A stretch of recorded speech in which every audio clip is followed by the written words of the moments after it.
What's up, everybody? What up, y'all? How you doing, Mr. Bruce? Mr. Tim Green? How y'all doing? We had several people jump on quick tonight. Yeah, we did. Sweet. Thomas Potter, what up, brother? What's up, brother, with the scratch and sniff panel there? That was funny. I must have missed it because I ain't looked at Facebook hardly at all. What up, Greg? So one of Thomas's, he posted a photo of the customer, like the back of him. He's so close, like he's on his knees against the door. And I'm like, what'd you tell him? It was a scratch and sniff or something? Or? But man, people be people. There's Mander. Give her a shout out today. She's worked her ass off. State Farm. She's been on phone with State Farm 3 times. There's 30 Post-it notes up here from the day alone. It's been pretty nuts. So it's like, you see that? That's just some of them over there. What up, Brian? What up, Alejandro? It's been a little hectic here. Of course, we lost to John Yeager, to the guy we're gonna have on tonight. I'm not salty or nothing. But no, we got Matt Myers came in, stepped up. Matt's be transparent, didn't know what kind of tech he was, just knew him, great guy and stuff. So it's like, give him a shot, and he's exceeded expectations by far. I want to give him a huge shout out. He's killing it. So I figured he would. Oh yeah. I figured he's a great guy. Like, so you just never know tech wise what you're getting. You know what I mean? So yeah. And we had to talk at first. I was like, hey, I mean, the dents it's easy, hell, thank God. But still, I was like, hey, if you get to a point where you feel like it might get messed up, just stop and I'll come over and fix it. And I ain't had to fix anything for him. So. Well, you know how it is. Like when you're fairly new to something, even if you've been in it for a while, like when I actually went and chased that one time, and I got out there, I know my quality. But you're like, it's in the back of your head. Okay, I got to prove to this person what I am, but I don't want to screw up. And so, you're fighting that at least through the first job. And then you're like, let's go. Yeah. Well, that's what Hudson said. You fix it? You mean call Brandon to fix it? I know how to fix dents. I fix them all the time. What up, Lee? How you doing, brother? Lee? Yeah. So, we got another great show tonight. Speaking of hell, we got one that knows a lot about it. And like I put in the promo and all that Ryan's been around a while in this industry. He's one of those that I don't know him personally. This will be the first time really getting to talk to him, but he's still, just over the years, me seeing him, social media, all that kind of stuff, I know he's a staple in this industry. Okay, absolutely. To me, it's somebody who's been in an industry for a while, who has made a mark in it. To me, that's somebody who's a staple in the industry. So that's why I labeled it that way. So he's got a lot of knowledge in it. And he's helped a lot of Hell Guys Network with that 300 Advantage meetup they had, and they were having and stuff. That's where I think John Yeager and Joe Mathis actually met at one of those, and now they chase pretty often together and stuff. So that's cool. Yeah. Was it a meetup for midgets or something? Was that why John was there? I'm just kidding. The other day, like, I'm only like 2 inches shorter than you, asshole. I was like, with your hair, like the hair don't count. What up, Melissa? How you doing? Hey. So, without any further ado, let's just go ahead and get him on. So, absolutely. What's up, Ryan? Hey, fellas, what's happening? Not much. We're here. Chugged a cup of coffee, trying to keep it going. Yeah, I've had a long day here. I stole one of my daughter's Dr. Peppers to give me a little caffeine for the show as well. A little boost. You had a busy day just kind of at home trying to collect everything, didn't you? Keep everything going? Yeah, I spend most of my time on the phone. I've realized as soon as I leave the house, or not the house, wherever I'm at, then things start to not fall apart, but I'm better off managing than I am running around doing. If I park myself somewhere, things stop. Right. Yeah. I think that's been the hard part for me and Brandon with these hailstorms. Like, we're the technician and the management per se, and it's hard. It's a grind. Even when you got people in place, it's still hard. When it's a storm, that, especially like a local one for our shops, but it's not really big enough to call people in. But the way that insurance is right this second, especially State Farm, it's that's where most of your time is spent.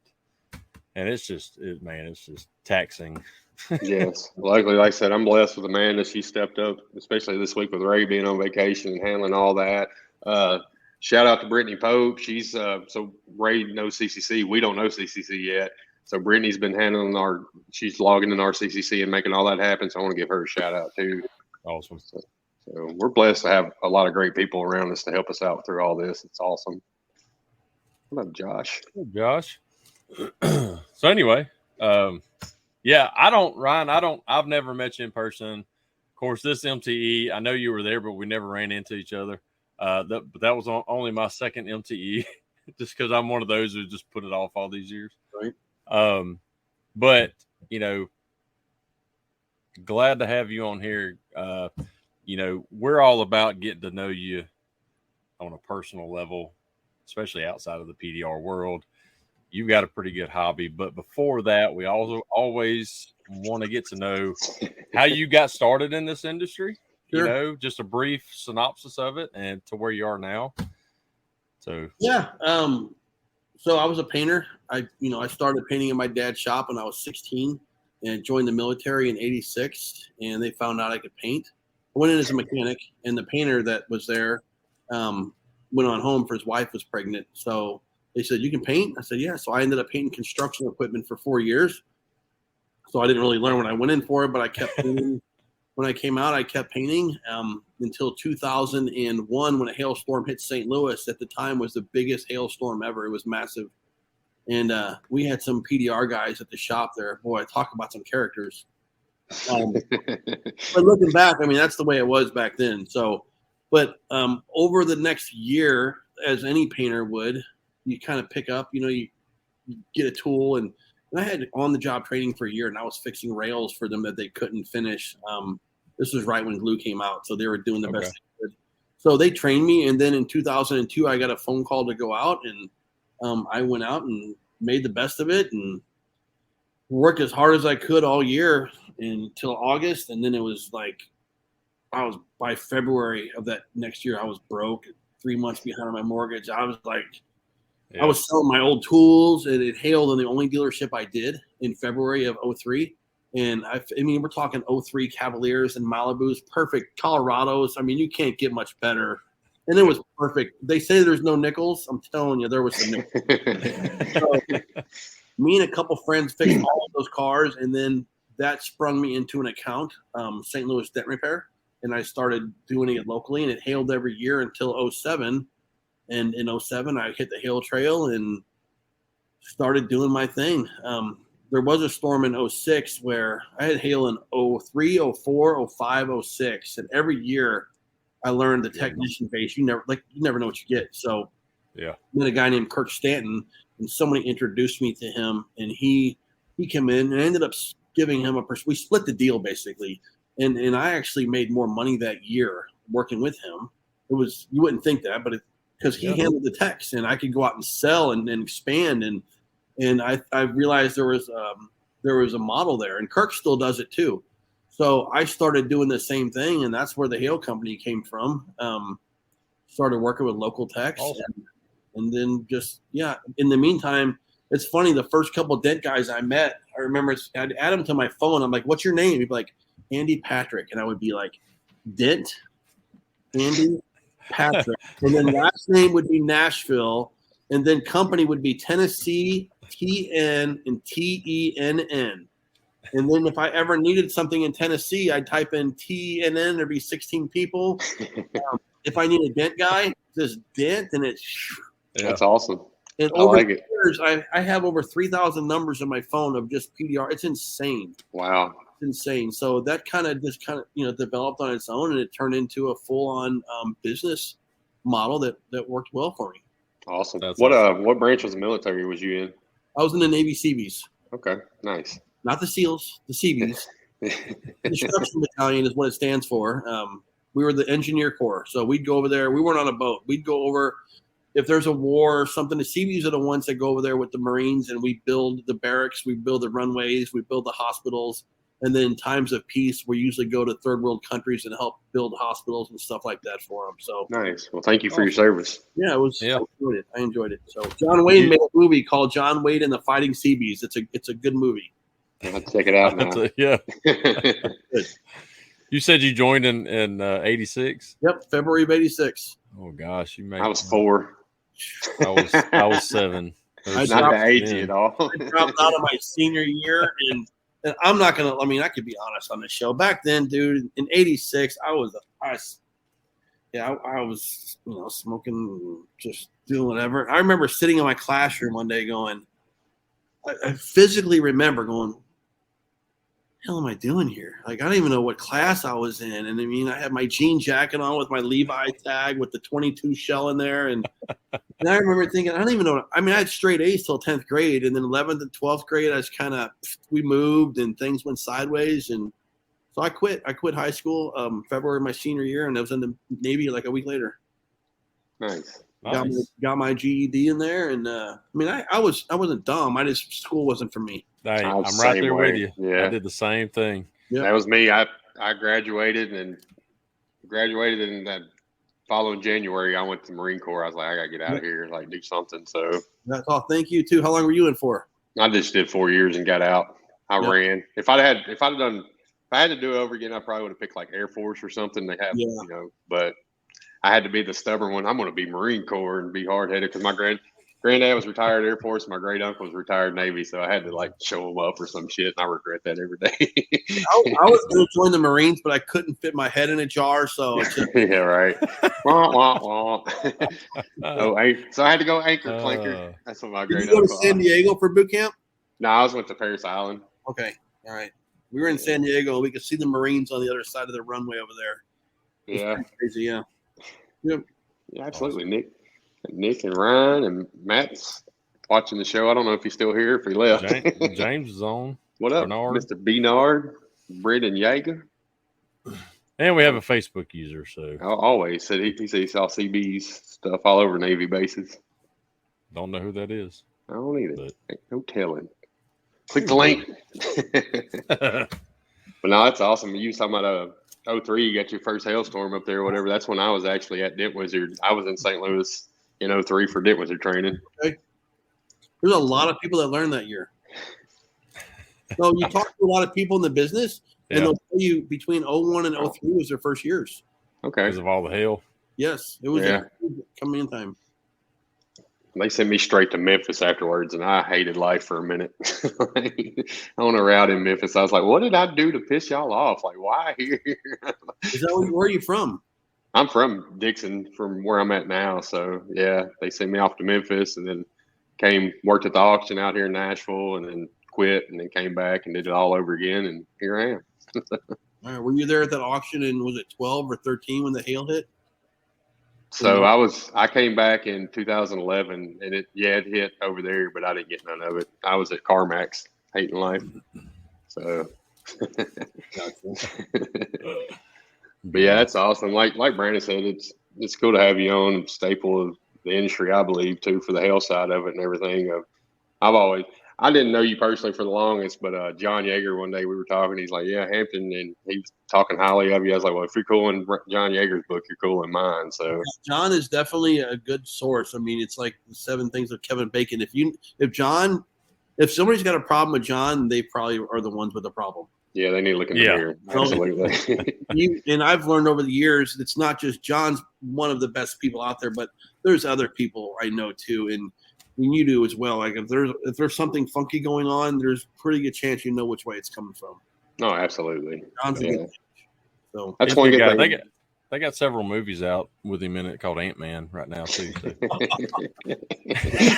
Sorry, I love messing with John. I'm nuts over him. Huh? Dude, I'm nuts over him. Oh, he's great. I love him. Oh God. Yeah, you didn't catch it. I just did. Sorry. I mess with him. There was that 2020 hailstorm we had. There's a F-150 in the shop, and he's up on his quick bench working on the door. And I just looked over and started laughing. like you gotta have a quick bench to work on the door, dude. Hey, and he's the perfect roommate for MTE because he'll pay you for half the room, and then he'll never be in there. Yeah, he partied like a rock star, dude. He'll sleep during the day and party all night. That's funny. John and I met. Man, I think it was 2004, 2005. We were at MTE, and we were sitting down there in the old MTE place. We're at the bar. No, we didn't meet in 2004. We knew each other in 2004, but we never met. We met at MTE in 2012 or 13. We're just talking, and And one of us goes, "What's your name?" I know. We both service the same body shop. Nice. Hail. And so when it hails, I was like, you know what? You take it. He's like, no, you take it. I'm like, no, you. And we've been buddies ever since. So I took it. That's so funny. That's how me and John met too, and I took the body shop as well. So really, yeah, no, yeah. John's a great dude. I'm lucky. Oh yeah. I got 5 body shops around me we're servicing and hit and miss. Josh Hilton is in one, kind of like off the beaten path. And then John is servicing all 4 of them, and he's just bouncing shop to shop, and he's just amazing. Yeah, absolutely. Yeah, he was telling me today he had a lot of running around to do and stuff. I was like, dang. Yeah, you could be sitting here at his air-conditioned shop and close to home. I told him. That's why I text Ryan. I was like, hey, I said, I've tried everything I can to keep John here. I got air conditioner in the shop, but it still ain't working. So. No, there is some running to do, but the shops here, we're getting, the cars, the damage is good. They're good numbered cars. Yeah. So not too heavy. It's perfect damage to get the right numbers on it to make it worth his while. Yeah. Right. And I'll have this guy back loyal. So yeah, I'll have this guy back next week too. What up, Hefe? He's coming back home. So Hefe. What's up, fellas? So that was Stephen Dyke earlier on the Facebook user. I don't know who this new Facebook user is, but y'all go click the link so we can see your name. It's in the description. Steven's a St. Louis guy too. Was he? Mm-hmm. I've not got to meet him in person yet. We've cracked back and forth on comments on Facebook and stuff. He's hilarious, but I ain't got to actually meet him in person. Super funny. He moved to New Orleans, I think, or Louisiana, New Orleans. Yeah, somewhere down there. Yes. Down near close to me. Where are you at, Brandon? I'm in Mobile, Alabama.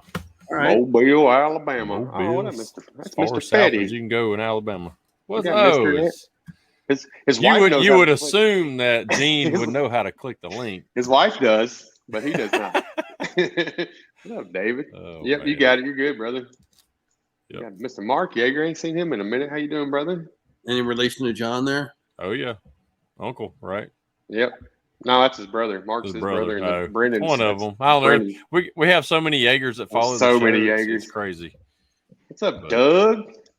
You got a lot of people watching now. You're a popular dude. Well, now your name's showing, so you did something, Stephen. I don't know. How many times I have to click the damn link every time? That's Gene doesn't cuss. So I talked to Gene one day last week, and he said, I forget exactly how he put it, but basically he's like, boy, I never lose control, but I just whoop. I'm like, whoa.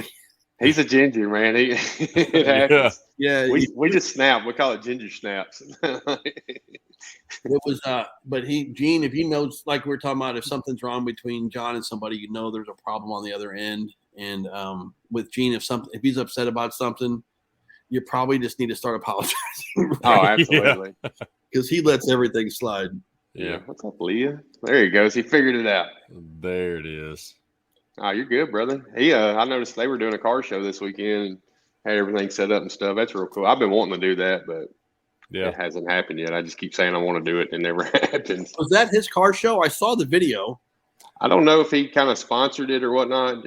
Gene put in the comment, did you sponsor that or did you set that whole thing up? But that's smart having it in the parking garage like that. Yeah. Yeah, for sure. Not really, because if it hails, you have 400 customers, man. Yeah, but captive audience. Right. It's been crazy down here. We've been hit three years in a row. So that first year was terrible. Strange. I'm glad I wasn't a part of that first year. Yeah, 2 years ago it was horrible. That Bossier City Shreveport storm, is that what hit you? Also, same storm? No, these are just little ones that spawned up. Now the one 2 years ago was the one at Orange Beach on the beach down there. It was 4.5 inch hail. Oh, that was yeah. Ain't sponsored. That's cool. We've seen some hail come up here from that. It was absolutely. It wasn't even. It was more. It was like a wreck. Yeah, we were fixing it, but they're crazy. They show me pictures. I'm like, nah, I'm good. They're off knocking down the high spots on that stuff. I mean, the power PDR box comes in real handy. Really? And great technicians, helping out. Yeah, Fred Delaney knocked it out of the park with you. Yeah, I had Fred here with me at my shop. I had 4 guys at BMW, or my BMW collision center. But they would replace hoods and stuff down there. But here, we replaced one hood and everything came out great. now that if I was writing everything as well as I am now 2 years ago, oh my gosh, you wouldn't $30,000. It'd be crazy. I'm like, why wouldn't I? Why am I getting such great money on this gravy stuff now compared to that crap? Yeah, even last year, I went down there and helped Brandon last year, and I'd see the estimate, and like I'm sitting there looking for more. Like that's it. Like where's the rest? It's there. It's fair. So we just got. Absolutely. Miss it. Yeah. So Andy'd be done by sometimes we'd be done half a day, and it's $6,000-$8,000 job, and it's like nice. Smoke through it. Yeah. That's kind of this is kind of like that storm, but it's a lot more of it. They're more peppered, so yeah. But it hit the Walmart. That's all we needed. That's something hit the Walmart, and we were golden. Man, I remember when we'd go chase storms, you'd see the stuff on SPC, but you still didn't know for sure. So we drive to the small town. The first place we would go to Walmart. Right. And if there's 30 to 40% of the cars have damage on it, you just wait by the body shop in the morning at 7:15. When that old man comes walking up, like, hey, excuse me, sir. Yeah. Not like anymore, but it used to be. Yeah. Used to be that easy. I think ours is going to be something that trickles in all year because it's taking them several days to even see their damage because it's so small. So I'm hoping it's one of them trickle all year long and just keep it rolling. So well, here's another thing I realized last week was. So, when you get hail at home, I always tell everybody you're going to have hail the rest of the year. You just will. Even if you have 3 or 4 accounts that have 2 cars a month, that's 8 cars a month. I mean, you're going to have hail all year. But this year is very interesting because as far as I can remember, I don't know another year with this much hail. And May and June are the biggest months. So we're not even into the bulk of it. Yeah. It's still hailing in Texas because the hail starts south. It always starts by Houston and Dallas, and then it works its way up to the north. And when Minnesota if they're in the outlooks every day, then it's passed you by for the most part. But in the beginning, you get some random storms up north, and then you get some random down south. But for the most part, the whatever you call it, the weather pattern is the same. So the storms are still smoking Texas, and so the Midwest storms really haven't begun yet. And then, so if you think about how much hail is out there right now, not only are you going to have hail all year long, but if you live in Omaha and you didn't get hail, you're probably going to get hail cards because every other city has. Right. Most local companies across the country, I bet you'd be hard-pressed to find one that hasn't seen a hail car say, I got a hail car come in that was in Virginia or it was in Louisiana. Yeah. So it's everywhere this year. You can tell. I don't think me and Brandon even got how's the family text when we got hail. Like we've been broadcasting that we got hail, and then you got a how's the family doing? Like I said, they're not big enough for people to really. It's not big enough to show up on a map, but it's perfect for a small shop because, I mean, I have basically put all regular. I'm scheduled once all these are approved and stuff. I mean, it's going into August. Wow. So. See, I have a hard time saying no. Like we're scheduling pretty heavy every week. We're scheduled probably till the end of June, but I'm trying to get as many as I can because I'm that one that's like if I don't get them taken care of, they're going to go somewhere else. I'd just rather get it in here and get it taken care of. So get the keys. That's it. Yep. So, and the only problem we've had is State Farm, like just slow rolling. It's 3 to 5 days, which I get they're busy and stuff, but other than that, Farm Bureau. If they come in Farm Bureau, I'm like, just leave your keys. We're going to repair it after this. Like we're done. Yeah. But State Farm, I'm like, it might get done this week. You might have to come back. I don't know yet. Are you getting a lot of virtual stuff or are you still seeing a bunch of adjusters? Virtual. Everything's pretty much email. Geico still has an adjuster in the field, but I'm blessed with a great Geico adjuster. He's worked really well with us. He was happy to know there's a dent shop in town. So he's actually been, kind of helping people with that. And then, a lot of virtual.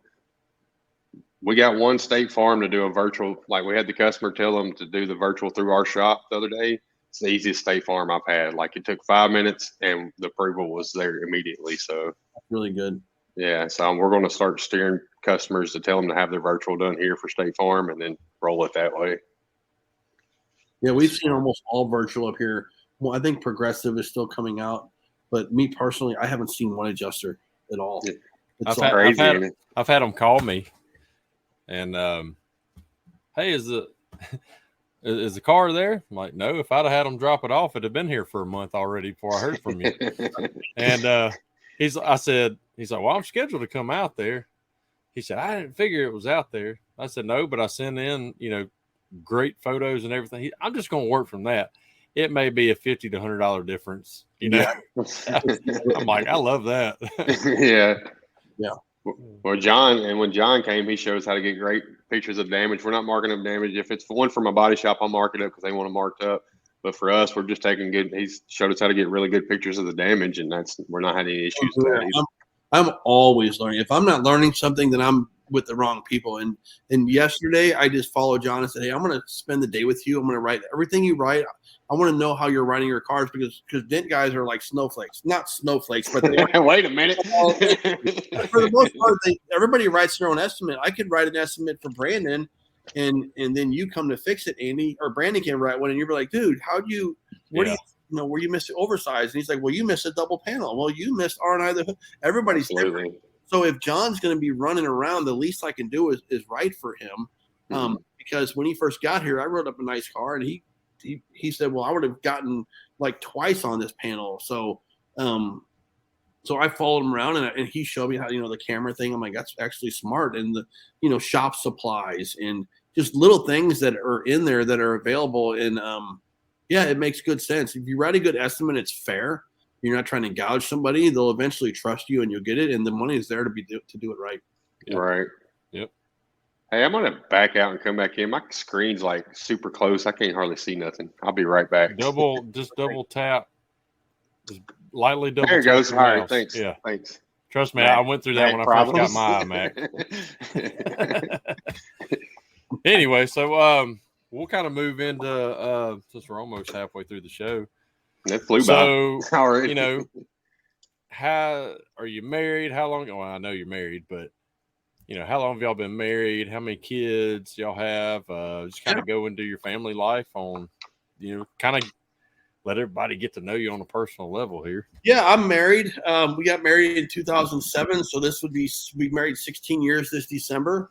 4 kids. My oldest is 24. My second oldest is 23. My daughter just graduated from high school last Friday with all nice awards and scholarships. Awesome. She starts college in August, and then my 14-year-old, my little mini me, she's something else. Witty and snarky, but she finished middle school yesterday. Today was her first day off, so she starts high school next year, and my wife she's a nurse, but she doesn't really work full time. She works at the school. She subs for, there's like 4 different nurses, and she'll sub for them and do that. And she's a housewife, takes care of stuff around here. And awesome. Yeah, we have a pretty good, pretty normal family for the most part. Of course, I do hail, and I also, since COVID hit, I was home a lot more. So it's funny what COVID did to me because it changed our family dynamic. It made me realize, I hate to say this, but you realize how much time you're really gone. Yeah. And you hear people say, just stay home with your family, but you have to work. You have to chase hail for a living. And people say, well, in the old days, guys would chase the railroads. They would be going on the railroad for years with writing letters at home, or they'd be doing whatever, or wars. So we kind of have it made with phones, but you still need to be there in person. Yep. In 2020, everybody started going virtual. So I started spending more time at home, and I'm like, going to the games, like you don't realize the things you miss, like So I started to get more into more in that, and our whole family dynamic changed. We were all good, but we became a lot closer. We know maybe too close sometimes. But, I think COVID, it helped a lot of people in that way, their families, because I saw a video. I said it really did something. It forced people to sit back and look at the decisions they've made in their life. Like, you're stuck with that person, that lady you married, or that dude you married, and the house you have, and the neighborhood you live in, and the car, everything you have. You're sitting there every day looking at all the decisions you've made. And a lot of people, man, this is the life I've made for me. That because you're so busy living. And I've realized I love my family more than others. So I decided that I was going to do whatever it took to spend more time here. So I started a new business. Of course, we'll talk about that. Mm-hmm. I started coaching football. I started coaching volleyball. And I took all the classes to become a substitute teacher. So I'm a substitute teacher at the schools around here. And nice. Just become all around, like, I used to hate being around here. I'm like, this place 45 minutes to a real restaurant, and that was Applebee's. I mean, there was nothing. What I realized was not only is my family right here, but there's a whole community of people out here that are, this town that I live in is just, I don't know. I used to not despise it, but I'm like, gosh, go somewhere out of Owensville. Now I could retire here. That you meet so many good people, and you realize that they know everybody knows everybody, and then you're like, is that a bad thing or good? Because they gossip, and it's a great thing because they're really, when you're living in a small town, there's a bunch of really good people, and I don't know how I missed it all those years, but my family is better because of COVID. My business is better because of COVID because it's helped me kind of change a little bit. And I absolutely love it here. So 4 kids, a wife, happy marriage, and still have time to do a podcast at 5:30 on a Wednesday. I love it. Good. Yeah, it is awesome. I love it. So you said you started a new business? Or? Yes. Okay. By accident. But so right, let's talk about it. Of course, I'm an NFL fan. I'm huge Cardinal fan, and the Cardinals suck. I mean, they are the worst football team in the history of football. They're the longest tenured sports franchise in all the major sports to go without a championship. 1947. The Cubs and Red Sox were there, but they both won, so I can't.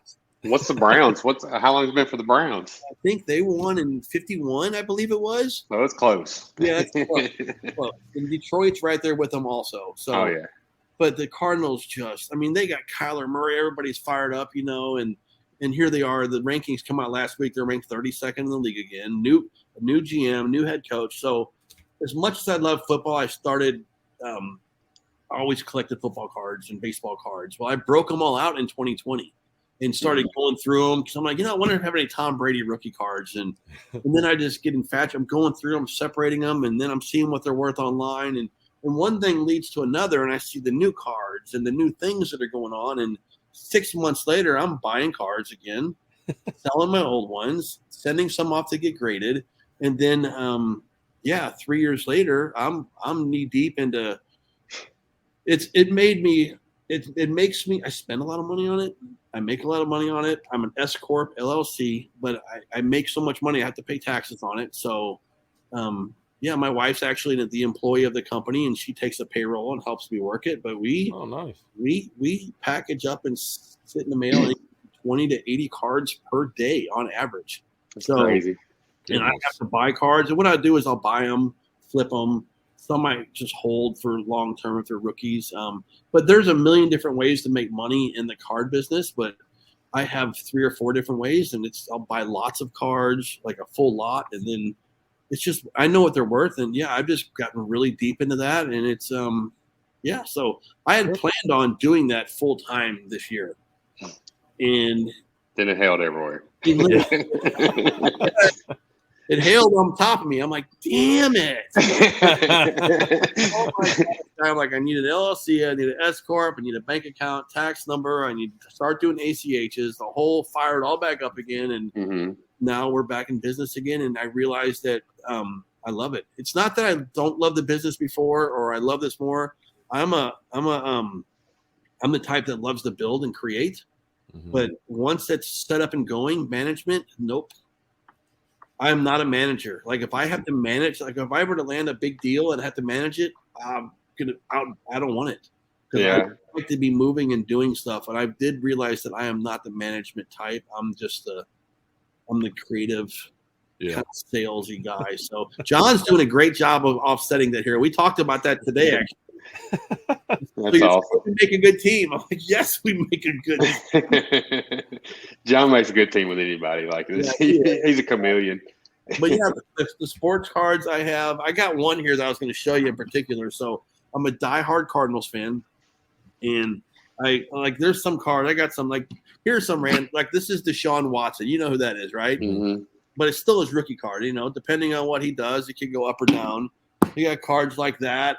This is the Melissa Fetty. This is called the Downtown Kenny Pickett. It's like super rare. Oh yeah, that'd be Melissa right there. Yeah, this is probably $1,000 the way it is. Just sitting like that graded PSA 9. Here's a card. Look how thick this card is. Is that the one of this has got a silver bar in it. It's numbered 18/20. Trey Lance, rookie for the 49ers. Jesus Christ. So they've come a long way to where they have autographs with the patch on it, rookie patch autographs. You have cards that are serial numbered to 1. You have cards like this. Mixon has a patch in it. So those patches, Brandon, some of them are game worn, some of them are like worn at some time, and then some of them are not worn at all. They just cut it. But yeah, the patches is really cool now. Like it's mind blowing. You got clear cards with autographs on them. Like they're literally, you can see right through them. Jalen Waddle, the guys from the Cowboys, CeeDee Lambs. But there's all different types of cards that are not just the typical cardboard cards like it used to. So it's nuts. It's nuts, man. So Andy was like telling me that, like just take baseball, so there's really not like Topps and Donruss and, those, like there's more companies out there that are really taking off that are making better cards, I guess. Panini is the shit right now. Well, there's a company called Fanatics. You've probably heard of them at some point. Mm-hmm. So they bought Panini makes all the new ones, all the Donruss, everything rated rookie, everything is all Panini. And then Topps has their brand of cards also. Between those two brands, they own pretty much the market. And like this year, Topps, they did football. They don't have a license. So you'll see a player like a 49er player, but it won't have the 49er logo on it because they're not licensed by the NFL. And Panini doesn't have a license with baseball. So you'll see a Mets player with just a blue helmet. So, but Fanatics just bought them all. So Fanatics is getting ready to change the game and just do, I don't know all the details, but they're buying everything. They just bought up the big auction place, PWCC, that auctions stuff off. Like they're controlling almost monopolizing the industry. Oh, wow. But if you read up on it, 2020, I'm not the only one. I fall into a trap. 2020, the whole market changed for sporting cards. I didn't know it, but I was doing the same thing tens of thousands of other middle-aged guys are doing. You're sitting at home doing nothing. Well, shit, let's go to the box of cards and see if there's an old Tom Brady or Barry Bonds. I mean, that's what we do. I need to go through all mine because I've got a bunch of them. Well, that's what got me interested in it. Like me and John was here. I was talking to him on the phone. He's like, "Yeah, Hampton's big into sports cards and stuff." And I was like, "I don't have a hobby anymore. I mean, golf, I guess, can be considered my hobby, but that's like a Sunday morning every once in a while." I was like, "I need something to unwind, get my mind off of dents." I was like, "Shit, why not cards?" But now I'm like, "Uh-oh, I done fell into something, something a little crazy." Yes. Well, it's kind of like I follow a Facebook page or whatever, and it's all about the old He-Man toys and stuff and how much that's come back. I still have all my He-Man. I've got the castles. I got all that crap, but it's one of them things that I'd have to spend time like redoing some of the rubber in the legs and all that kind of stuff to get them back to, but it's all the original, 80s stuff. So I've kind of been following that. And so this is where you really get in trouble though. Ryan, tell them about the app, the Whatnot app, like how that goes. You don't want to tell dent guys about the Whatnot app. It's gambling. So here's the thing. I do collect certain players, and my team of choice right now is the New York Jets because they had back-to-back years of just 3 great rookies last year, 3 great rookies this year, and now they have Aaron Rodgers. I do believe they're going to do good. If the team does good, the player's value goes up. So I'm huge on the Jets right now. But boxes nowadays can be anywhere from $300. You can buy a box at Walmart for $25, but it's going to have a Ryan Hampton base card. It's not going to have a John Yeager autographed rookie card. So it's just not. You're not going to get your money's worth out of that $25 box, man. I mean. But in order to get that, you have to get hobby boxes, they call them, and they're expensive. The cheaper ones are around $300, but most of them, the better ones, are about $1,000, and they get up there. So what they do is they have this app called Whatnot, and you can get on. There's gonna be some dead guys who are gonna lose their house over this. I'm telling you, man. Andy and I were talking about this today. I limit myself to one a week. Friday or Saturday night, I find one that I want to do, and that's it. The rest of the time I spend on the businesses. So I did several this weekend, but it's like trying to get my collection up. So I'm just trying to play a little catch up and stuff. And I was moderate. I didn't get into the bigger ones, So if I'm bored and if I do a bunch, I'll turn on the app and I'll be working on the computer and I'll pull up one. I see a $20 spot, I'll get in there. But basically, they take like 5 or 6 of those really high end boxes, and they'll open those boxes up, and you can buy a team. Like you can buy the Cardinals or the Falcons or the Jets, and every card they pull out of that 5 or 6 boxes is yours. Now you might end up with shit. You might get that Ryan Hampton base card from Walmart, or you might end up with the Patrick Mahomes autograph number to 5 worth $15,000. I mean, wow, it's insane. So addicted. You go in there, but if you go on eBay and just look up, like if you look up what a Patrick Mahomes autographed rookie card is, just click on that, and you're talking $500,000.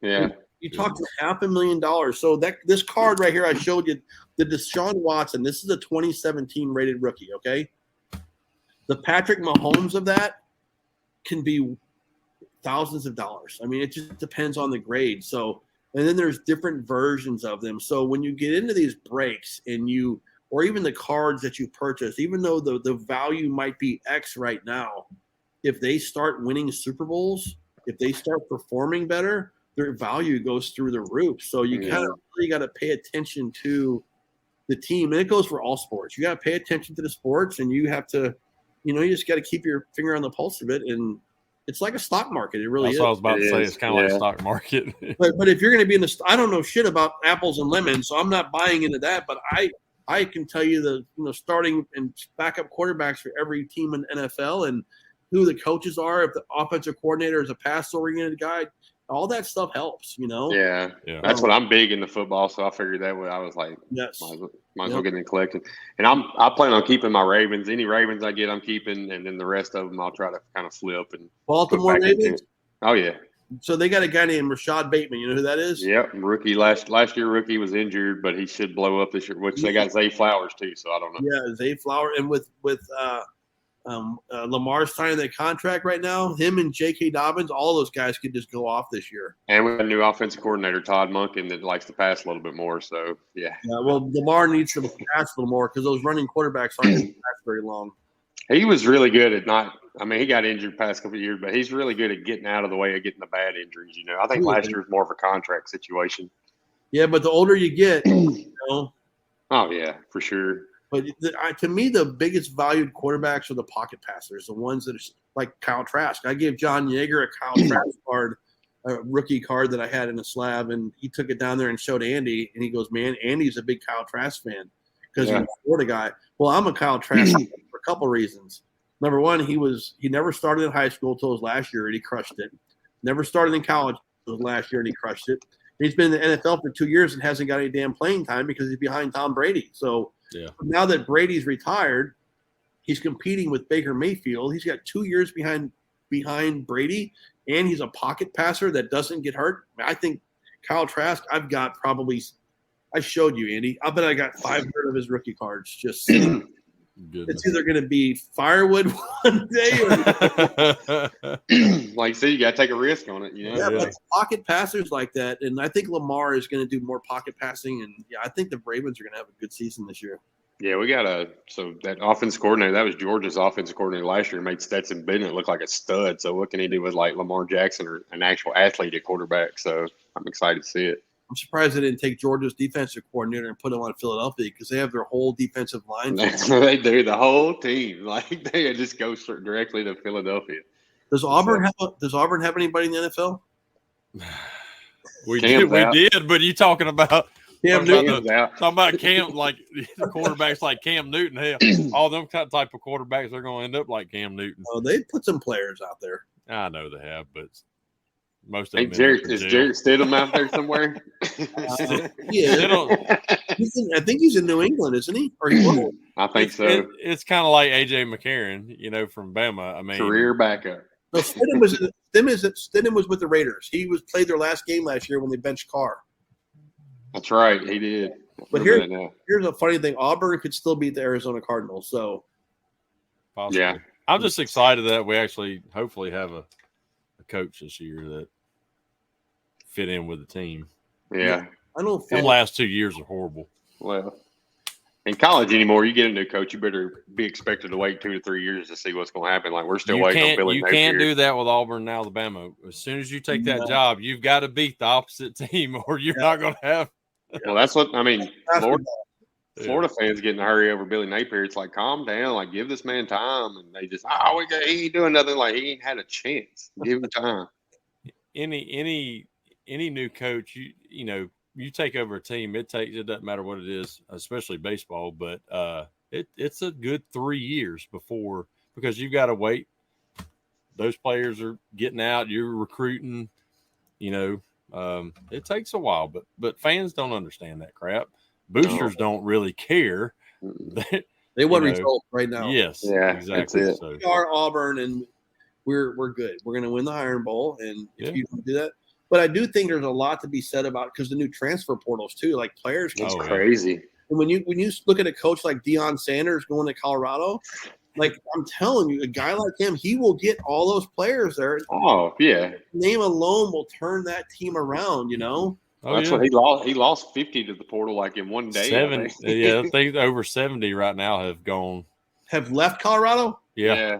But it was the old regime, so I think he's just weeding them out. They transferred, but I think they were told to transfer. Or they didn't enter the portal. They got put into the portal. Pretty much. Yeah. Yeah, I mean, if I'm a college player, and I mean that guy was a stud. He's got a great name. It'd just be cool to be coached by him. But if you heard some of his coaching and inspirational, that guy is he's going to create a winning team wherever he goes. But there's a lot. There's a lot of stuff behind the scenes that you don't see. And that's the reason like Auburn didn't go for him. Of course, everybody's like, yeah, let's go for Deion Sanders, but you don't realize what's going on behind the scenes and why. And they're always. Oh yeah. But it's still Deion Sanders. I mean, I know. The name alone, and he's got some with him at quarterback. Stuff, he'll win. He will win there. Yeah. He brought his boy with him. He's going to be starting quarterback, and he's looking pretty legit. So, man, it feels weird to be on a podcast again, dude. I've been stuck in this town here for so long. Like everybody in town sees me. They're like, "Who is that guy?" That's what Brandon. I was like, "Hey, let's get Hampton on. I really want to learn more about some cards and stuff." He's like, "I'm down." I'm like, "Sweet." So public announcement. This might be our last one for a minute. Me and Brandon might not be able to get on here for a little while. So. I was telling him today. I'm like, dude, I'm so stressed out because like I finally got to where I was pushing on this roof out here. It's all I got left on this vehicle, and it's like pushing like butter. I'm like, yeah, I'm rolling, and the next thing you know, I got to stop to do the show, and I'm like, and then family's coming in and out, and all this, and I'm like. We may have to take a few more weeks off. Well, this is the first time we both had hail while we've had the show too. Like you've had hail, but I haven't had any. Which I got hail, and then U-Haul's on top of hail. It's like, oh my god, my brain's about to explode every day. Yeah, and I usually don't get onto them till late at night or in the evening. So, but then again, this is kind of a good little break. It kind of gets your mind off of it. And it always re-energizes me to have a show, no matter what. Like. Even last Wednesday, John's like, boy, you got to switch because I was in a bad mood last Wednesday. Like, I was like, everybody leave me alone. I'm just doing my thing. I'm not mad at anybody. Just leave me alone. But when we popped the show up, I was like, all right, let's go. Yeah. Got to have that switch. You know who Clifton Atkins is? Oh, yeah. Yeah. So Clifton's an awesome person. And the one thing, I try to learn something from everybody. And I think it was 2016. It was 2016 in Arlington. They got hit. I was down there working with him and John Trice. And I don't remember when, but his demeanor is just, it is what it is. But one thing he does that I've never noticed, he said, when I go home at night, done. Phone, I don't know if his phone's off or not. I don't want to, but he'll see this hopefully. When he's at home, he has a switch. Yeah. He will be fishing with his kids or hog hunting or alligator wrestling, whatever the hell he does. Like he shuts it off, and he knows. No matter how stressful it is or whatever is going wrong, when he goes home, I'm not able to do it like that, but I aspire to. Like he is something else. Well, that's why I wanted to get into cards, to have that something to get my mind off of work and everything. Just kind of concentrate on some cards for a little while and call it a day. I'm usually pretty good. Last night, when I finally turned TV off and I was trying to go to sleep, it's like I'm thinking of I'd gotten 3 estimates back from DenOps, and I'm thinking about this one. So then I pulled my phone out and I'm looking at that, comparing it to what I'd already gotten from that insurance company and stuff. And next thing I know, an hour later, I'm still looking into that, and I'm like, oh, put it over there. It happens. I do most of my work at nighttime. I'm not a morning person. Sometimes, I'm not going to lie to you, sometimes people will call me at 8:30 and be like, hello? Hey, but you know what? I'm going to be up till 2 o'clock working on stuff. Yeah. So I have never been a morning person. Now, there are days where I wake up randomly at 5 o'clock and I'll make coffee, and by 7 o'clock I'm like, shit, why don't I do this all the time? I love it. I'm just not wired for that. I am wired. I won't set meetings. I won't do anything before 12. I'm just not.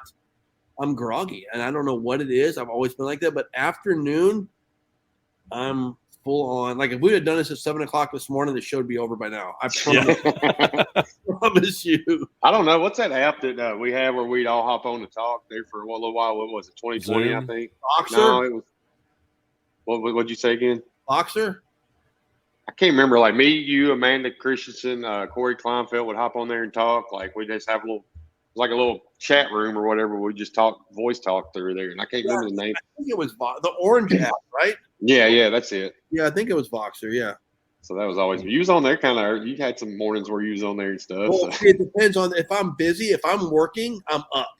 But if it's a morning that I know I don't have anything going on, then I'm probably up late the night before, and I'm just there. See, and I'm the opposite. Like I can stay up late, and it's like I'm programmed now to Clubhouse. Get up early. Good job, James. Clubhouse. That's right. Yeah. And even on days like on the weekend, I'm like, yeah, let me try to sleep in because the rest of the family they'll sleep in. I can't go past 7 o'clock. I'm between 4 and 5 o'clock every morning, like clockwork. No alarm, nothing. I'm just up. I got to the point like I would try to go, like lay there and try to go back to sleep, but my mind would not stop. I'm like, I might as well get up and go actually do some productive shit instead of laying here trying to not think about it. So. Yeah, I'll go through spurts. There was a spurt where I was waking up early every morning, but for the most part, I'll set my alarm for 7:45, and I'll sit there, and just in case everybody else that wakes up at 8 o'clock has questions, I'm up, and then I'll just kind of like, well, there was nothing important at 8 o'clock, so we can wait till 9:30. And I'm telling you, if I'm not feeling it and I wake up, I'm just droggier all day. If I get the extra hour, I'm fine. So, it's funny how that works. Yes. I got to tell on Amanda real quick. We was talking about like going home and turning it off and everything. Like we made a rule when she started working for me. She's like, she made the rule. All right, when work's done, we're not talking about work anymore. Okay, cool. She breaks that rule every single day when I get home at night. She's the one that it's still heavy on her mind and trying to get the problem solved and everything. And I'm over like, I can't do it right now. Yes, no, people ask me what's going on, and I will look at them and say nothing. Everything going good? Yes, it's good. So, but sometimes you have to keep going. I mean, it's just, we're all human. One thing I have learned, it's just, I don't know who said it, but it's true. Everybody is doing the best they can. And it applies to so much. So some days I am fine with talking about work afterwards. Some days I'm not. Mm-hmm. Sometimes people don't want to be talked to. Some, but everybody, you just do the best you can every day, and don't try to overanalyze it. Absolutely. Yeah. Now look at us. We're supposed to start talking about sports cars, and we're talking about work again. So it's just that simple. Yep. I was going to say, I remember a while back you had started working out a lot too. Yes. You still doing that? I do. So I work out I work out 7 days a week for almost a year. And the reason was who everybody says, take a break and get, let your muscles heal. And they're like, what are you shooting up? I'm like, dude, I'm working out 7 days a week. I don't give a shit. And my reasoning is very simple. Who do you know that is in the best shape of their life? Honestly, think about that. Who is the most fit group of people you can think of? Athletes. Well, prisoners. Dude, prisoners are the most. Dude, you walk into a prison yard and they will smoke any football team. Yeah. They ain't got shit to do but work out. Mean machine. I guarantee you, Johnny in Fort Wayne or whatever penitentiary is not taking an off day from the yard. He's working out something. So I said, you know what? I'm going to do this myself. I'm 50-something years old, and it's funny because you know who? I don't want to get too far up top, but there's a comedian, Louis C.K. You know who that is? Yeah, freaking hilarious. He said he just left a coffee shop, and there's a blonde walking across the street with her coffee, popping her head, you know. And he looks over at her, and she's like, as if, and he's like, really? Do you think that I think you want all this? It ain't never getting any better than this. And that was funny, but that hit me. I'm like, damn, you know what? I'm 50-something years old. If I don't start doing something, reality started hitting me. It's just during COVID when I'm talking about I'm home. Reality starts hitting. Man, where am I going to be at 51 years old? You know, I started 21 years ago. In 21 more, I'll be 72. But you know, a lot of people are 72. You know, they're on the rascal at Walmart. Yeah. So I just started working out, and it was 7 days a week. And then I was bench pressing one day, and I locked my legs underneath the thing. I was up to 245, and I pinched it, and my lower back just didn't pop, but I felt it. I always say if it hurts to stop. Yeah. Ain't never been the same. I'll go 2 weeks off, and it'll slowly get better. Chiropractor. Everything. They've done needling. Have you heard of needling? It's like a new technique they use for your muscles. So, but after a while, I'm like, you know what? I'm just going to start working out again, and I do it, and it just sucks because I can only bench like 185, you know, and you know I can only do so many sit-ups. Everything you do of the planks, everything you do revolves your back. Put a belt on, so I still work out.